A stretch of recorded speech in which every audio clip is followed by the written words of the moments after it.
A quiet house in London, a city alive, a home silent London, with its endless hum of life, never seemed to sleep. But in a quaint house tucked away in Notting Hill, Sarah felt an unshakable stillness, one that carried the spacious home, one that carried the weight of years and memories. Her husband Michael, a dedicated logistics manager, was often away on long business trips across the UK, leaving Sarah alone for weeks at a time. At first, his absences were manageable. She filled her days with routine, tending to the house, reading, and savoring her solitude. But over time, the quiet grew oppressive, the walls seeming to close in as the emptiness gnawed at her. Despite their comfortable life, Sarah felt a growing distance in her marriage. Michael was consumed by his work, and she handled everything else, but their connection had faded into a polite formality. The spark, the closeness they once shared, seemed like a distant memory. She began to wonder what was missing: passion, companionship, or something deeper. A new presence. A simple favor one day, Sarah's friend Emma reached out with a request. Her employee James, a 27-year-old aspiring architect, needed a place to stay in London for a month to prepare for a crucial licensing exam. Emma thought it would be a good opportunity for Sarah to have some company, a break from the monotony. Sarah agreed, seeing it as a chance to shake up her routine. Michael, ever practical, supported the idea, thinking it would keep Sarah from feeling so isolated while he was away. He didn't realize how much James's arrival would change things. When James arrived, Sarah was struck by how different he was from the young assistant she vaguely remembered meeting years ago. He was no longer the lanky, awkward junior employee, but a confident mantle, athletic with a quiet intensity that caught her off guard. His disciplined demeanor and sharp focus made him seem older than his years. "You've changed so much," Sarah said, half laughing as she welcomed him.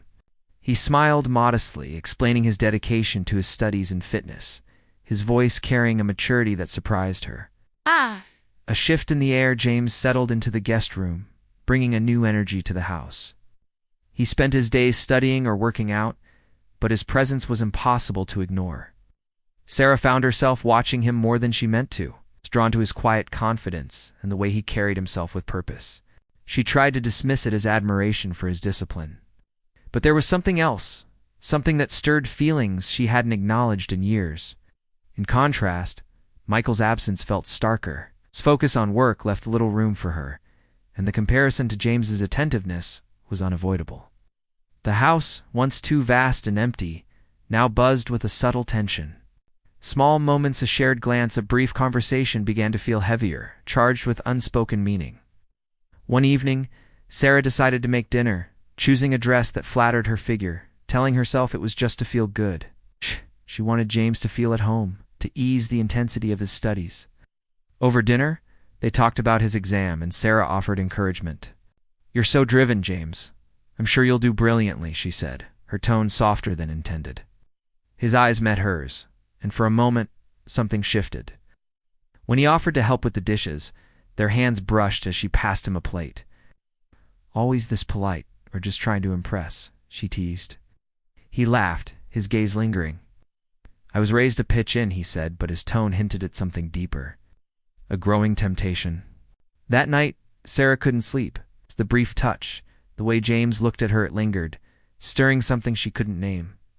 Over the next few days, the tension grew.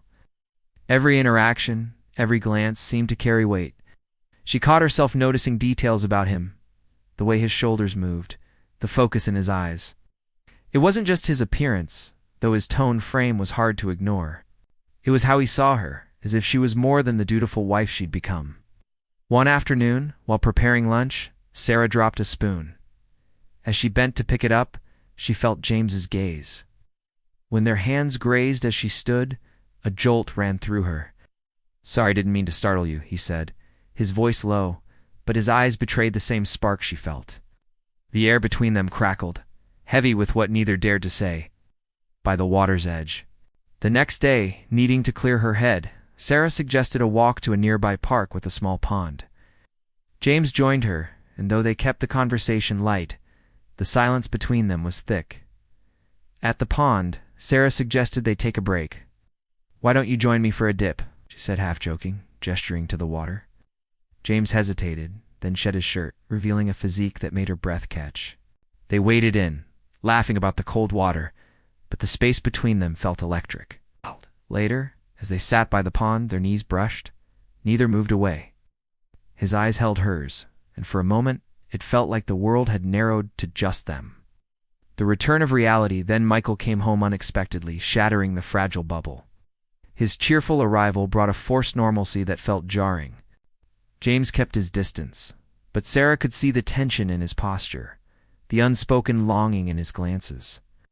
That night, as Michael slept, Sarah lay awake, replaying every moment with James. She felt torn loyalty to her husband battled with a desire she couldn't suppress. The house was quiet again, but it was a different kind of silence, one heavy with secrets.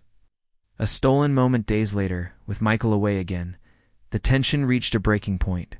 In the kitchen, as Sarah handed James a glass, their eyes locked. Without a word, he stepped closer, and their lips met in a fleeting soft kiss. It was over in an instant, but it set her heart racing. "I'm sorry, Sarah," James whispered, stepping back, his face a mix of guilt and yearning. "No," she said, her voice barely audible. "It wasn't just you." They both knew they'd crossed a line. The aftermath. The next day, James left for his exam, and Michael returned soon after. The house resumed its routine, but Sarah was changed. James's presence lingered in every corner, a reminder of what she'd felt, live, seen, desired. As she lay beside Michael, the memory of that kiss burned in her mind. She knew it was wrong, but it had awakened something she couldn't bury. A question unanswered. What would happen now? Would she chase that fleeting spark, risking everything? Or would she let it fade, carrying the weight of her secret? The silence of the house offered no answers. But one thing was certain. What began as a simple favor had unraveled everything she thought she knew.